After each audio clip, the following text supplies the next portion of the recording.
The taillights and signals suck on 79 to 81 Firebirds. So much potential wasted using only 2 bulbs instead of 5 sequentially. And I don't care for the look of LED boards on classic cars. And didn't want to use one of the Ford motors. Let me show you how I made mine work like this without all of that.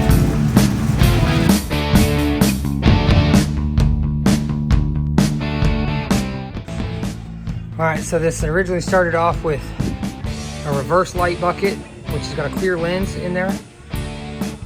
A 194, which is a tiny little like marker light. 2 tail lights, which were single filaments, and another 194. So what I'm going to do is I've 3D printed these standoffs that fit 1157s, a dual filament tail light. And so I'm going to cut these out and we're going to replace these. The biggest change we're going to see is on these ones are going to be dual filament tail lights now instead of just the little 194 marker lights. And then converting this from a reverse light to a tail light. And then be able to, these are pushed in a little bit and stand off so that it clears these standoffs, the actual mount brackets for the tail lights, for the tail panel back here, because you got to have enough room. And I suggest using, on the 1157 sockets, you can get the sockets with the tail lights off the back, or the tail lights that go out the side, which I don't have one over here, but they make them where the wires come out the side. Get those sockets if you can, because these are a lot taller and they don't clear the standoffs.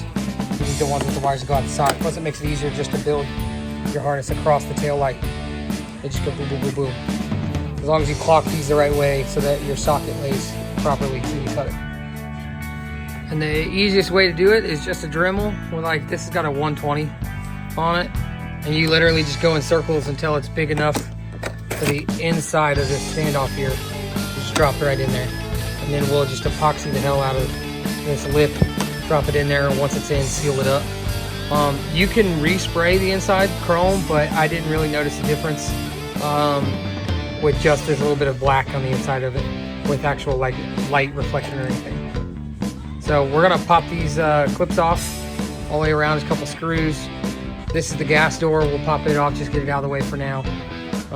Get these standoffs off and crack this open so that we can actually get to the lens, because I need to convert this lens from a white reverse light to a red lens for an extra tail light, as well as just break it open, clean it up and everything, because these lights are almost 50 years old and they're pretty disgusting. So.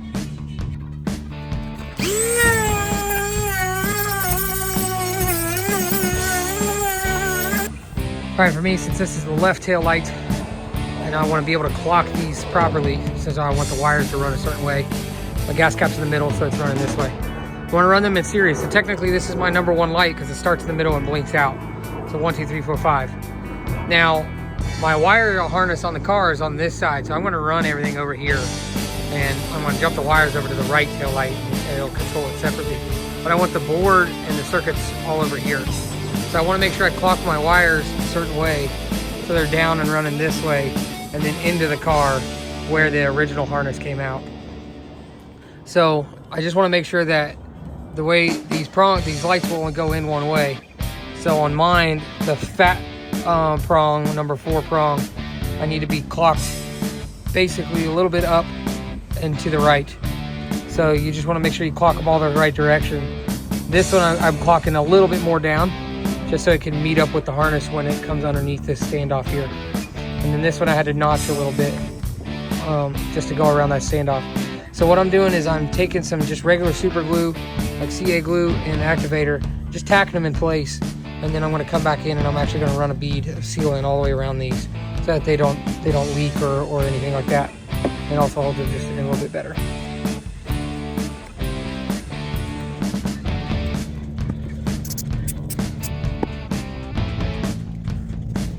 Alright, so the harness is all done. It's all ran out, so I can mix it into the car.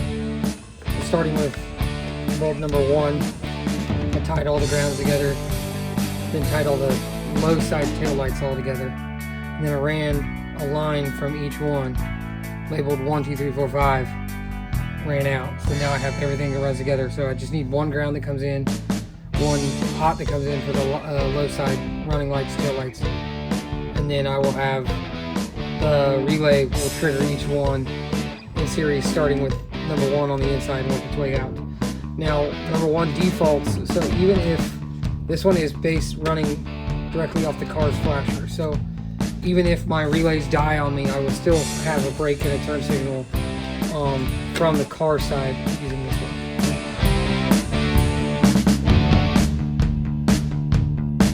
Using for time delay relays per side.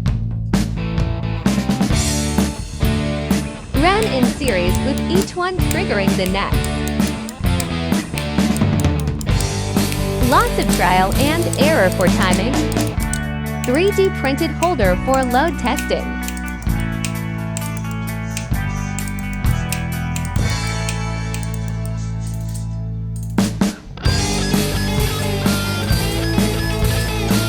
Tinting the clear lens red to match rest of the taillight.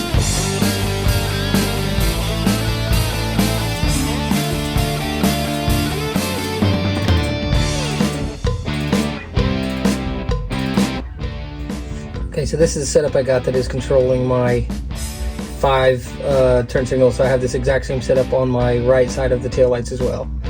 So we have our initial coming in. This wire right here, the VCC, is our trigger from the car.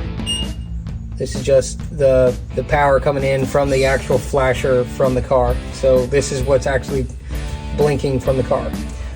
It is also tied into the very first bulb.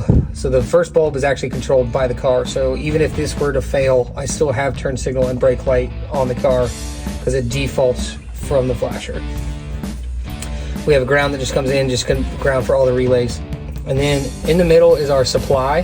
That's running from a relay on the battery and is fused, and it's just jumped across. And then each one out, we have a normally open and a normally closed on this. So I am sticking with the normally open because I want it to trigger with this relay, this timed relay. It's gonna open up and send to each bulb. So we have 2, 3, 4, 5 because bulb number 1 is already blinking with the input to my relay boards. So then this goes out, but it also is jumped over to the trigger for this board. This wire runs under to this trigger, and then this triggers goes under, and same thing. So these are ran in series. So then all it does is trigger, and then the time delay on this, it turns on, and then it time delays, and then turns this one on, time delays, turns this one on, time delays. And then this little screw here, right here, on each one is how you adjust the time delay. So I can slow this down or speed it up as fast as I want. I'm only limited by how fast my actual car flasher up underneath the dash is flashing. So I've got this slowed down as fast as I can based on that one, which it's just a standard LED flasher slowed down as slow as possible. The only way for me to slow it down any further would be get like a programmable one that I can slow it down even further. So basically all this is doing, just to sum it up, trigger comes in and it's blinking, or it's turning on just from brake lights, just like factory. Comes in, triggers this one, then time delays, triggers the next one, time delays, trigger the next one. And then they just supply each bulb with their own power when their relay kicks. And then it resets and does it all over again. With the brake lights, it does the same thing and it runs a cycle, but it stays on because it's not flashing from the car side.